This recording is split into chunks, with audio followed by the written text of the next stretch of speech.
Case 7 को पढ़ते हैं। केस 7 के अंदर क्या है कि जो क्यू का मान होगा वो साइन एक्स स्क्वायर ए एक्स और कोस एक्स स्क्वायर ए एक्स के एक्स स्क्वायर के रूप का होगा, इस तरह से होगा। तो इसको सोल्व करने के लिए हम क्या करेंगे, ये फॉर्मूला लेंगे। कोस की पावर 2 और साइन की पावर 2 का जो ये फॉर्मूला है ये हम यहाँ पे यूज में लेंगे इसको सोल्व करने के लिए।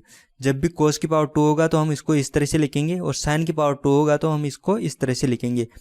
ये फॉर्मूले कहाँ से आए हैं, तो ये आएंगे कोस की पावर, ये कोस 2 थीटा की जो फॉर्मूला है उससे आए हैं। ये पहले इन दोनों को सोल्व करेंगे तो ये कोस का फॉर्मूला आएगा और ये फर्स्ट और लास्ट पद को सोल्व करेंगे तो ये आएगा सेकंड फॉर्मूला। ये आपने 12th में पढ़ लिया था, ये कोस 2 थीटा का फॉर्मूला।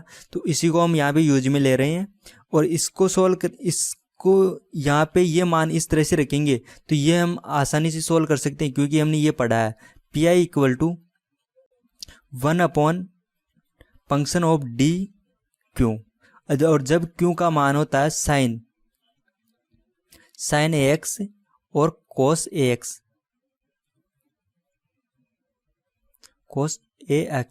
जब भी क्यू का मान ये होता है साइन और कोस के पदों में, तो इसको तो हम सोल्व करना जानते हैं क्योंकि यहाँ पे क्या हो जाता है D x square equal to minus का ए एक्स स्क्वायर हो जाता है और ये इस तरह से बदल जाएगा ये कोस और साइन के रूप में। तो ये हम इसको आसानी से सोल्व कर सकते हैं। तो इसके लिए हम एक एग्जाम्पल सोल्व करके देखते हैं।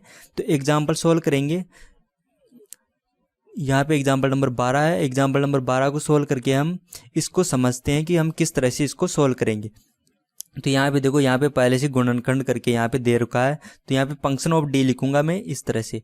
ये जो पूरा है यहाँ पे ये आ जाएगा फंक्शन ऑफ डी, क्योंकि ये यहाँ पे y के अलावा जो भी होता है वो होता है फंक्शन ऑफ डी। तो यहाँ पे हो गया फंक्शन ऑफ डी। अब हम यहाँ पे प्राप्त करेंगे सहायक समीकरण। तो सहायक समीकरण होती है function of m equal to 0। तो ये हो जाएगी function of m equal to 0, ये होगी सहायक समीकरण। तो जहाँ जहाँ पे यहाँ पर डी दिख रहा है वहाँ हमें क्या करना है, एम लिखना है और इसको 0 के बराबर करना है। यहाँ पे डी था तो वहाँ पे हमने एम लिख दिया, यहाँ पे भी डी था तो यहाँ पे भी हमने एम लिख दिया और इसको हमने कर दिया 0 के बराबर। तो यहाँ से देखो एम के 2 मान मिलेंगे इस वेक्टर से, तो +1 और +1 ये मिले हम इस वेक्टर से। और यहाँ से भी एम के 4 मान मिलेंगे क्योंकि एम की पावर 2 है और यहाँ पे फिर से पावर 2 है तो इसके 4 मान मिलेंगे। 2 तो ये होंगे प्लस माइनस आइटा और फिर से 2 होंगे प्लस माइनस आइटा। तो यहाँ से हमें एम के 6 मान मिल चुके हैं, 2 तो ये और 4 ये, टोटल 6 मान है। और यहाँ पे देखो ये 6 घात की इक्वेशन है, 2 तो ये फिर से 2 ये और फिर से 2 ये, तो ये हो गए टोटल 6 घात की इक्वेशन है और 6 मान हमें मिल चुके हैं। अब हम प्राप्त करेंगे इसका सहायक ये सी एफ प्राप्त करेंगे हम इसका। तो सी एफ प्राप्त करेंगे हम इस तरह से, ये दोनों मान सेम है तो इन दोनों के लिए हो जाएगा C1 e की पावर x और ये मान वापस यहाँ पे आएगा C2 e की पावर x, लेकिन इस बार हम इसको x से गुणा करके लिखेंगे क्योंकि ये रिपीट हो रहा है ये मान। और फिर हम लिखेंगे e की ये आइटा के लिए। तो यहाँ पे देखो आइटा का गुणांक है यहाँ पे 1, तो यहाँ पे कोस के अंदर आएगा 1, तो यहाँ पे हो जाएगा कोस 1x और साइन 1x और इनके जो गुणांक आएंगे वो C3 और C4 आएंगे। यहाँ पे रियल नंबर नहीं है इसलिए इसके साथ e की पावर में कुछ भी नहीं आया क्योंकि यहाँ पे इसके साथ में रियल पार्ट नहीं है, ये केवल इमेजिनरी पार्ट है। तो इसका ये बन जाएगा ये, और ये पद एक बार फिर से आ रहा है तो इसके लिए हम क्या करेंगे, ये बनाएंगे। तो ये जो पूरा पद है वही उठकर यहाँ पे आ गया, लेकिन ये डबल बार हो रहा था तो हमने क्या करेंगे, इसको x से गुणा करके लिखेंगे। तो मैंने इसको x से गुणा कर दिया और यहाँ पे कांस्टेंट C3 C4 था तो यहाँ पे हमें कांस्टेंट चेंज करेंगे तो यहाँ पे C5 और C6 हो जाएगा। तो ये हमारे पास CF का मान। लेकिन यहाँ पे जो कॉमन आ रहा है उसको हम कॉमन करके लिख सकते हैं। तो यहाँ पे देखो e की पावर x कॉमन आ रहा है तो मैंने e की पावर x को कॉमन ले लिया। यहाँ पे देखो cos x और यहाँ पे भी cos x कॉमन आ रहा है तो मैंने cos x को कॉमन लिख लिया। यहाँ पे sin x और यहाँ पे भी sin x कॉमन आ रहा है तो मैंने sin x को कॉमन कर लिया बार। तो यहाँ पे CF का मान मिल चुका है हमें, ये CF का मान हो चुका है। अब हम प्राप्त करेंगे PI। तो PI का फॉर्मूला लगाएंगे। यहाँ पे PI का फॉर्मूला होता है 1 अपॉन फंक्शन ऑफ D और यहाँ पे आता है क्यों होता है ये बराबर की साइड में जो भी होता है ये पूरा क्यों होता है, तो मैंने यहाँ पे इसका मान रख दिया यहाँ पे। अब यहाँ पे देखो ये प्लस के रूम में यहाँ पे प्लस के 2 पद है तो दोनों को अलग अलग करके लिख सकता हूँ, एक बार इसके साथ और एक बार इसके साथ।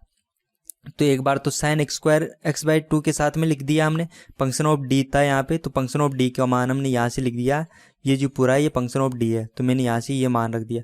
एक बार e की पावर x के लिए लिखेंगे तो e की पावर x के साथ भी मैंने इसको इस तरह से लिख दिया।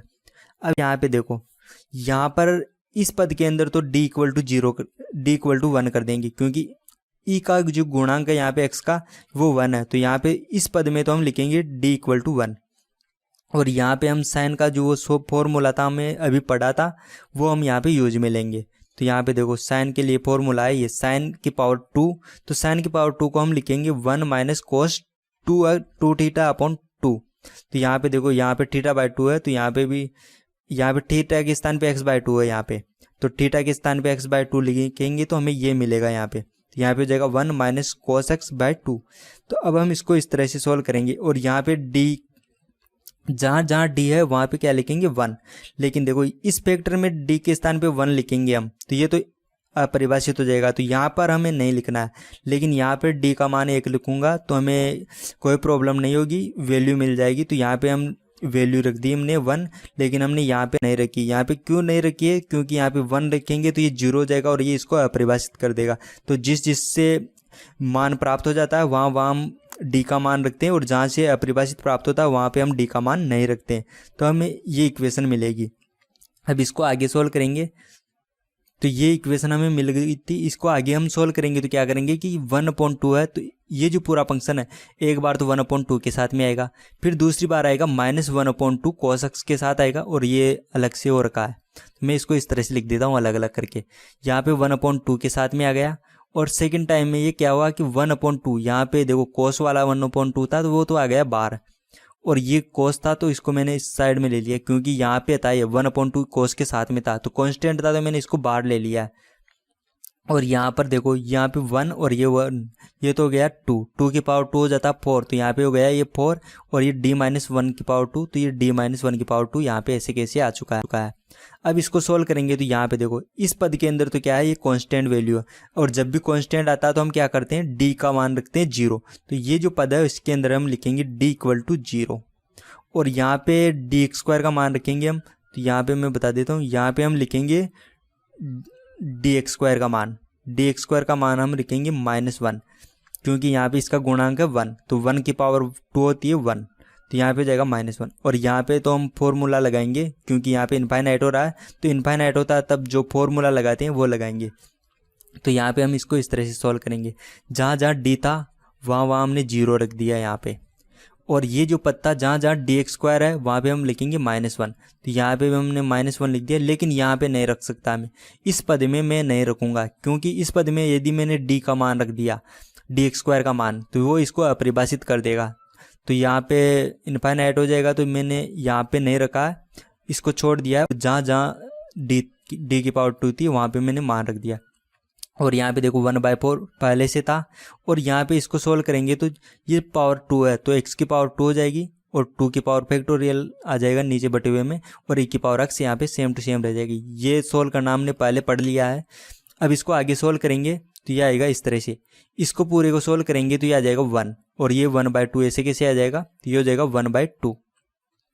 इसको भी यहाँ पे सोल्व करेंगे हम, तो यहाँ पे देखो ये तो है 1/2, तो ये आ जाएगा 1/2 ऐसे कैसे, और ये हो जाएगा यहाँ से -1 और ये पे +1, तो -1 और +1 यहाँ पे ये दोनों कैंसिल हो जाएंगे, तो यहाँ पे हो जाएगा -2d, तो यहाँ पे हो जाएगा -2d, और 1/dx² +1 का होल स्क्वायर यहाँ पे ऐसे कैसे आ चुका है। और ये था तो ये हो गया 1/4, और ये हो जाएगा 2, तो ये हो जाएगा टोटल 8, तो x² अपॉन 8 e की पावर x, तो ये हो जाएगा 1/8 x² e की पावर x। ये जो पद है ये यहाँ पे इसको लिखा है, और ये जो पद है इसको मैंने यहाँ पे इस तरह से लिखा है। अब इसको सोल्व करेंगे तो यहाँ पे देखो ये माइनस और ये माइनस, तो ये हो जाएगा प्लस, और ये हो जाएगा d यहाँ से इस साइड में आ जाएगा, तो मैं इसको इस तरह से करता हूँ, तो ये हो जाएगा 1/2 और ये भी 1/2, तो ये हो जाएगा 1/4। और यहाँ पे था d और ये दो फंक्शन है यहाँ पे, एक तो d का है और एक फैक्टर है dx² + 1 की पावर 2। अब यहाँ पे प्रॉब्लम है कि सबसे पहले हम d को सोल्व करेंगे या इस फैक्टर को सोल्व करेंगे। तो जब भी इस तरह का कन्फ्यूजन हो तो इस कन्फ्यूजन को हम किस तरह से सोल्व करते हैं वो मैं बता देता हूँ आपको।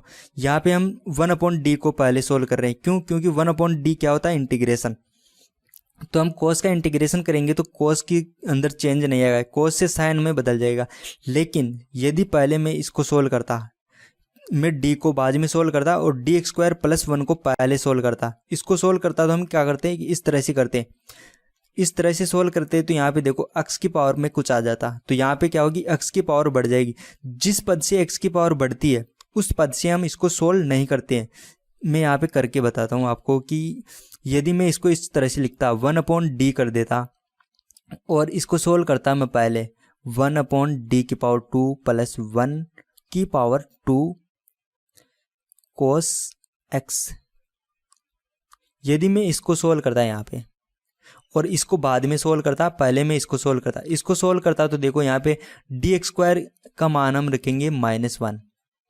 तो डी एक्स स्क्वायर का मान -1 रखेंगे तो ये तो अपरिभाषित हो जाएगा क्योंकि यहाँ पे 0 हो जाएगा, तो ये तो इनफाइनाइट हो जाएगा। तो हम इसको इस तरह से करते 1/d कोष्टक में आएगा यहाँ पे d की पावर, यहाँ पे पावर 2 है तो जहाँ जहाँ n है वहाँ पे 2 आ जाएगा। तो ये -1 की पावर 2 तो 1 हो जाएगा और यहाँ पे हो जाएगा x स्क्वायर अपॉन 2 की पावर 2 फैक्टोरियल cos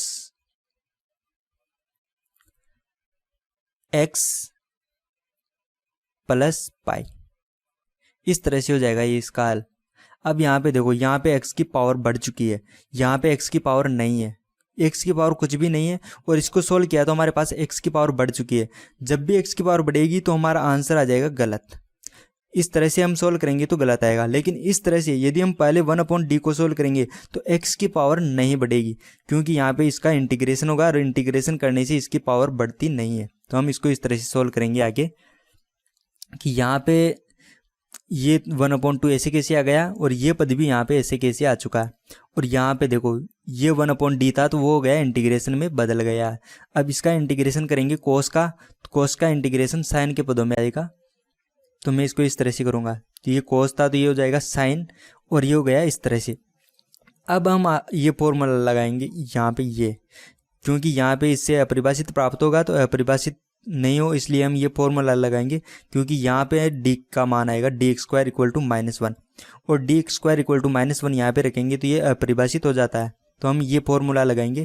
तो यहाँ पर अब देखो, अब x की पावर बढ़ेगी तो अब कोई प्रॉब्लम नहीं है क्योंकि x की पावर बढ़ेगी तो लास्ट में यहाँ पे d का कोई फंक्शन नहीं बचा है, तो अब बढ़ सकती है। तो अब हम ये फॉर्मूला यूज में लेंगे हम यहाँ पे, तो इसको यूज में लेंगे तो हमें मिलेगा ये। तो यहाँ पे हम इसको सोल्व करेंगे आगे, तो इसको सोल्व करने के बाद हम इस फॉर्मूले को यूज में लेंगे और हमें मिल चुका है ये। तो यहाँ पे अभी इसको आगे सोल्व करेंगे हम, तो हमें ये इक्वेशन मिलेगी यहाँ पे 1/2 ऐसे कैसे आ गया और ये पद भी ऐसे के ऐसे यहाँ पे मिल चुका है हमें। और इसको सोल्व किया तो x स्क्वायर यहाँ पे आ चुका है और यहाँ पे देखो 4 × 2 ये हो गया 32 और ये साइन x प्लस पाई था तो ये हो जाएगा माइनस साइन x, तो ये माइनस का चिन्ह आगे आ गया और साइन x यहाँ पे इस तरह से आ गया। तो ये हमें मिल चुका है इसका pi। अब देखो हमें CF मिल चुका है, pi मिल चुका है, तो हम इसका व्यापक लिखेंगे y equal to CF plus pi। हमें यहाँ पे CF तो ये मिला था और pi हमें ये मिल चुका है यहाँ पे pi, तो हम व्यापक लिखते हैं y equal to CF plus pi। तो यहाँ पे CF और PI को हम ऐड करके लिख देंगे तो ये हो जाएगा इसका आंसर। तो ये इस एग्जाम्पल का आंसर हो चुका है।